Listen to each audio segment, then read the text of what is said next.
Hey, it's a beautiful tree, right? My girlfriend helped me decorate it with ornaments and we got it all set up. It's nice. Anyway, let's go ahead and get started here. I'm going to kick this off by just saying we are going to add an SSH key to our OVH thing. So let's open up a terminal and type SSH hyphen keygen space hyphen key space RSA. We're going to generate an RSA key. It's going to ask us to create a new one. So let's just make up a nice, beautiful idea of what we could use for a key, and we're gonna call this one Jimbo. Okay, and the password will be Jimbo, and the password again will be Jimbo. And now we're gonna ls and we're gonna nano jimbo.pub. This is going to be the public key that we put over to this thing. For some reason I don't like how it's doing that, so we're actually just going to cat the .pub instead, and this way should be a little bit easier to copy. So I'm going to copy from sec up to this, and I will copy this, then I will add the SSH key, I will paste this in here, and the name, oh my gosh, I'm going to have to blur this shit out because I just leaked my intel. Damn. Okay. Anyway, we're going to name this one sec. We'll add it. Very good. Let's go to instances. And we will be creating this in Warsaw. But we're going to go into CPU and go with the 8 vcores. I maxed out with like the RAM quota resources for the different regions. I don't know why, but they just... apparently, maybe they just don't have enough RAM to give out to people. I don't know. But anyway, let's go with 8 vcores. And next, we're going to select Warsaw. And next, and it's going to ask us to select an image. I want Ubuntu 20.10. Yeah. SSH key we're going to go with. Drop it down. What? Dude, I just added sec. Can you help me out? Fine, we'll add a key. I don't care. LOL. Boom, take it. Add the key. Come on. Let's go. There you go. Take the LOL key. Okay. So there we go. We got that. Post installation script. Nah. Next. Select month. No, let's go with hourly for now. So, yeah, there's that. And now I am going to come in here, and I know that Ubuntu is my login information. So I'm going to copy this. Screw it. Let's just do this. So we're going to come back to here. ls, I'm going to paste this in, and I'm going to do a -I with Jimbo. Sure you want to continue? Yes. Jimbo, what? I think Jimbo was the password for the passphrase. Hey, look at that, I'm in. Sudo su. There you go, I'm root. So at this point, I can just cd to the root home directory now. We just got snap in there. Awesome. We're going to go over to mining CurveHash. And we should just be able to start mining CurveHash through our Linux stuff. So it should be pretty simple. Just gonna paste this in, and then smash that enter key. ls nano the start mining. C tab through, and we're just gonna swap out the CurveHash wallet address.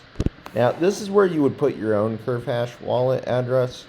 I, myself, am going to use my address, but you would put your own address for your payout. Right? Does that make sense? Unless you want to pay me, then just use that address. But it's kind of very heroic if you just pay me. Anyway, we're going to launch this. And the main comparison that I'm doing at this point is I am just checking the hash rate, the KHS. And you can see we're at 31 so far. And the main point in me doing this is I am comparing the hash rates on Windows versus Linux for the same mining, right? So you can see it fluctuates between 30 and 31 over on Windows, and over here on Linux. Proof Linux is better. I'm just kidding. But anyway, this is a Linux machine, and then this is a Windows machine. Both same processor, both same virtual processor going on. And this has got 146, and this just starting has 4. But ultimately, we can see they're right around the same, but I would have to say probably, just as a side-by-side comparison, so far from my testing, like in these couple seconds of going back and forth and just seeing where they're at, I'm going to say Ubuntu is better. I would say Linux mining is better, at least with this miner. This miner is SRB miner. So it's like a multi miner. It's capable of mining, like it can mine 4 different cryptos at the same time. So like you can mine 4 cryptocurrencies if you wanted to mine like CurveHash or whatever, and then mine some other ones. You can mine up to 4 different ones at the same time. Personally, I just put it all toward CurveHash, CurveCoin, whatever.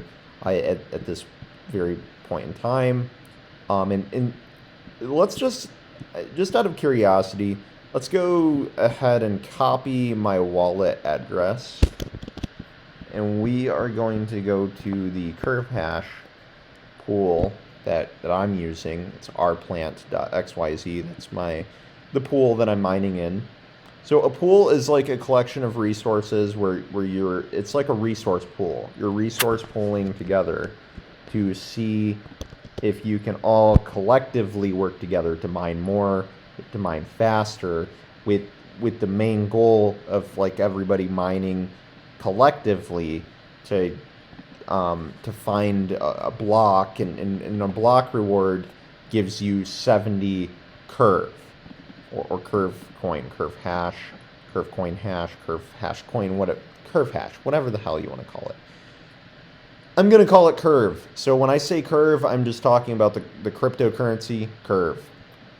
So curve is curve hash, which is a coin. Curve hash is a coin. Curve is curve hash, which is a coin. Anyway,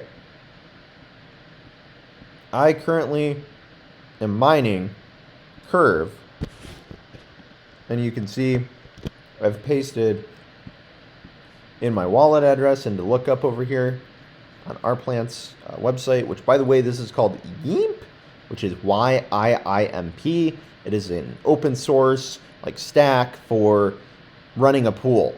So if you configure YIMP or YIMP or however you want to say it, you can ultimately host your own pool and have people collectively pouring their resources into your own mining pool, which is cool. I'm honestly thinking about doing that. I might make my own mining pool, which everybody could then join into, and then I would set the fee very low, so everybody collectively joining gets fair payouts, and it's equally shared, the loot, if you will, between individuals. Anyway, I'm looking at my hash rate, and I am paying more money right now for more mining, and it's just not quite really getting there. And so at this point, I'm just wondering, do I get better processors? Do I do some different weird miner cloud platform where I rent a cloud service to mine? I mean, the reason I'm asking these questions and really honestly curious is I see people with these 1.85 MHS miners, and it's dude, what are you doing to get that type of hash, that hash speed? That hash rate is nuts, man. I'm down here, so 1, 2, 3, 4, 5, 6, 7, 8, 9, 10, 11. like, sure, I'm almost in the top 10, but I'm not. And it's like, what kind of processing are you guys doing? Like, is because I don't currently I don't think that CurveHash, I don't think Curve supports GPU. If it does, I don't know about it yet. But anyway, yeah. So this is ultimately, though, guys, how you start mining Curve on Linux. So hopefully that was helpful to anyone that wants to know. And if you do walk away from your terminal, just definitely make sure that you run this instead. So instead of launching it with this method, you would ultimately want to launch it by using this method, whereby you are doing like the std through dev null, and then you're going to disown, right? And so what that's going to do is that's going to start the process and write the output, or the input. Yeah, the input to null, and then you're going to disown the process. And so that it'll basically, it's going to keep the miner running when you walk away from SSH or disconnect, timeout, whatever. Hopefully this was helpful. If it's not, I'm sorry. Peace. Wow.